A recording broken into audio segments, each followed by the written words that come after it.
అందరికీ నమస్తే అండి. Welcome back to tree media food.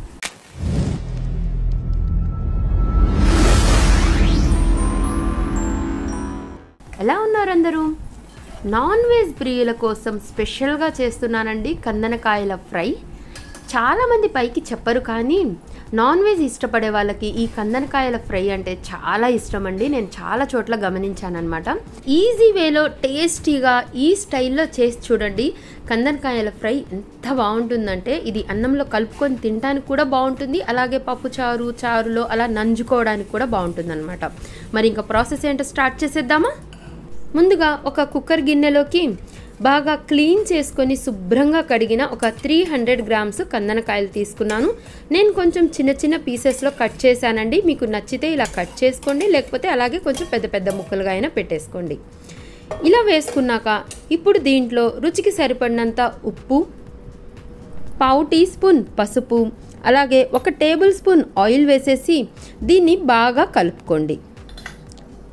ఇలా మిక్స్ చేసుకున్న తర్వాత కొంచెం వాటర్ పోయండి. 1 కప్పు వాటర్ వరకు పోయండి. ఆ కందనకాయలు కొంచెం మునిగే వరకు పోసుకోండి. చూడండి, ఇన్ని పోయండి. ఆ తర్వాత మూత పెట్టేసి మీడియం ఫ్లేమ్లో ఒక 3-4 విజిల్స్ రానివ్వండి. ఈ విజిల్స్ వచ్చేలోపు ఒక పెద్ద ఉల్లిపాయని ఇలా కట్ చేసి పెట్టుకోండి, అలాగే ఒక 4 పచ్చిమిరపకాయలని కూడా. నాకు ఈ కందనకాయలు అయితే ఉడికిపోయాయండి, విజిల్స్ వచ్చేసాయి. చూడండి ఎంత సాఫ్ట్గా ఉడికాయో. ఇప్పుడు దీన్ని పక్కన పెట్టేసుకోండి. ఇప్పుడు మళ్ళీ స్టవ్ ఆన్ చేసేసి మందంగా ఉన్న ఒక గిన్నె పెట్టేసుకోండి. ఒక 5-6 టేబుల్ స్పూన్ల ఆయిల్ వేసుకోండి.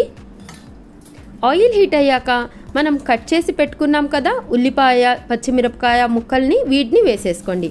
ఉల్లిపాయ పచ్చిమిరపకాయ కొంచెం ఎక్కువ వేసుకోండి, టేస్ట్ బాగుంటుంది దీంట్లో.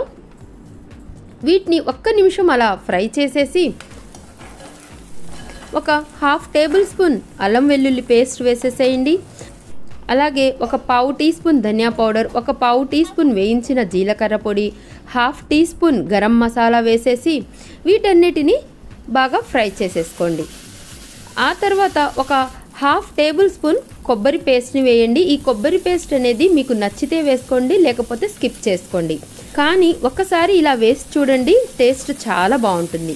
తర్వాత ఒక రెబ్బ కరివేపాకు కూడా వేసేసి వీటన్నిటిని బాగా ఫ్రై చేసేసుకొని మనం ఉడకపెట్టి ఉంచుకున్నాం కదా కందనకాయలు, వాటర్తో సహా దీంట్లో వేసేసేయండి.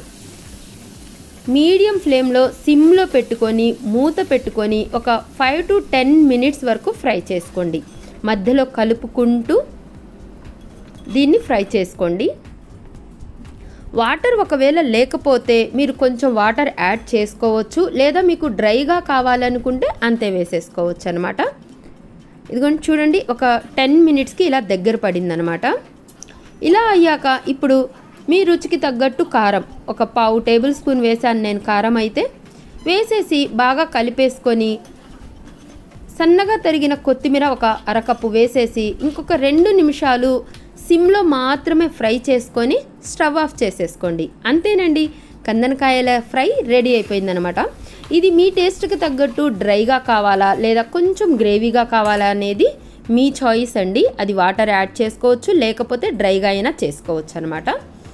ఇది అన్నంలో కలుపుకోవడానికి బాగుంటుంది, పప్పు చారు ఏదైనా పచ్చళ్ళలో నంజుకోవడానికి బాగుంటుంది, లేదా ఇలాగే తినేసేయొచ్చండి. కొంచెం నిమ్మకాయ పిండేసి అలా ఒక ఉల్లిపాయ నంజుకుంటూ తింటుంటే భలే ఉంటుందండి. ఒకసారి ట్రై చేసి చూడండి.